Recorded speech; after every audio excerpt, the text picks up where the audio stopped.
Hoje vamos ver outro gênero textual, que é o texto informativo. O texto informativo traz informações objetivas sobre um determinado assunto.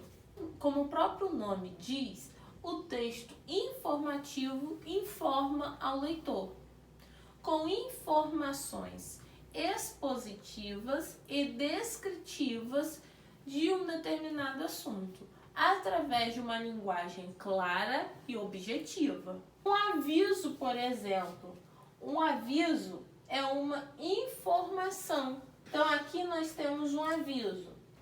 Senhores usuários, não é permitido ocupar os elevadores comendo lanches ou ingerindo líquidos, como água, refrigerante ou café.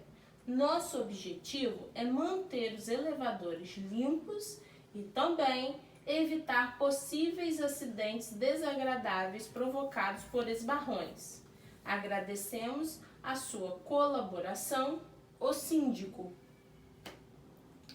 Na página 82 da nossa apostila de língua portuguesa, nós temos um exemplo de um texto informativo. Já que o capítulo está falando sobre arte, nós vamos falar sobre Anita Malfatti, que foi uma das mais importantes artistas plásticas da história do Brasil. Vamos então fazer a leitura de um pedacinho desse texto. Anita Malfatti foi uma das mais importantes artistas plásticas brasileiras da primeira fase do modernismo. Ela teve um papel preponderante na Semana de Arte Moderna em 1922, onde expôs seus trabalhos. Anita Malfatti iniciou, bem jovem, o aprendizado em artes com a mãe. Aos 20 anos, buscou aperfeiçoar seus estudos na Europa, graças à ajuda financeira do seu tio, o engenheiro arquiteto George Krug, 1869-1919. Conseguiu mudar-se para a Alemanha e ingressar na Academia Imperial de Belas Artes de Berlim. Nessa cidade, a artista ganhou familiaridade com as coleções dos museus e das galerias. A Alemanha, em 1910, vivia uma efervescência do expressionismo. Podemos perceber que o texto de Anita Malfatti é uma biografia que fala sobre a vida e a trajetória de Anita Malfatti. Então, a biografia também é um gênero textual conhecido como texto informativo.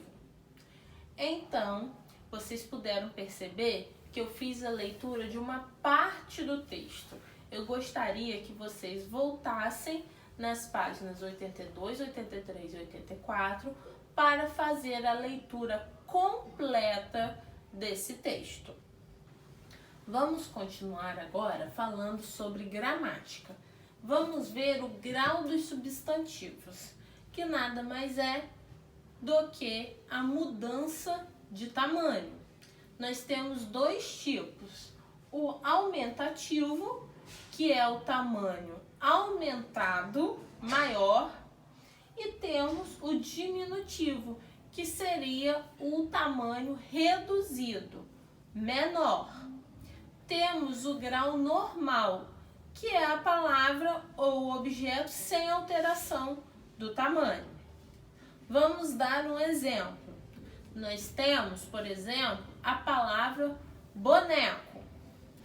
Aqui eu tenho dois bonecos, vamos nos referir a boneco. Essa aqui está no tamanho reduzido. Então, nós podemos dizer que seria um bonequinho. Esse aqui é maior. Então, eu poderia me referir a bonecão. Tenho mais um exemplo. Por exemplo, a palavra prancha. Prancha é o grau normal. Agora, eu tenho a prancha maior, pranchão. A prancha menor, pranchinha. Estamos nos referindo ao grau dos substantivos. Aumentativo, aumentar. Diminutivo, diminuir. Certo?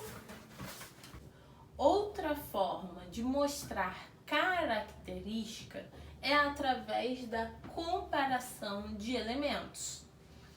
Dentro de comparação entre elementos,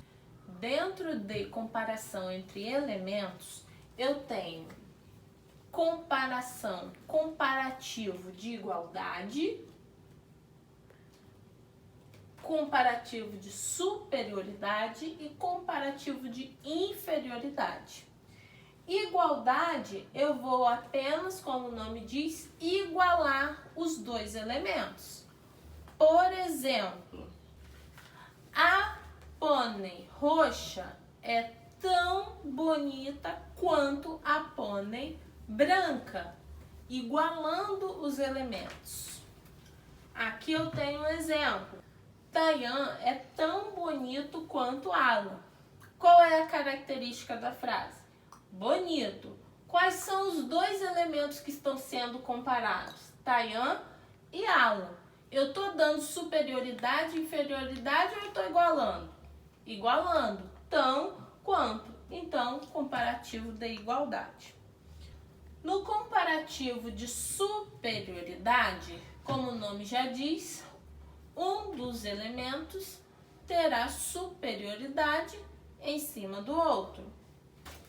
A mochila brilhosa é mais bonita do que a mochila da Barbie. Superioridade, a mochila brilhosa. No exemplo, a rosa é mais cheirosa do que o cravo. Característica, cheirosa. Quais são os dois elementos? A rosa e o cravo. Eu estou no sentido de superioridade, inferioridade ou igualdade? Superioridade. Mais que, mais do que. E por último, nós temos o comparativo de inferioridade.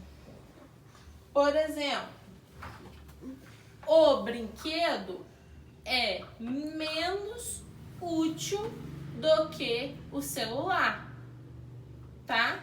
Inferioridade. Na frase, o rinoceronte é menos pesado do que um elefante. Qual é a característica? Pesado. Quais são os dois elementos? Rinoceronte e elefante. Sentido de inferioridade. Menos do que. A palavra menos do que. Sentido de inferioridade.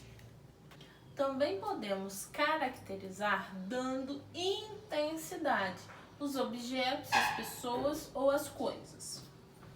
Por exemplo, a água está muito gelada.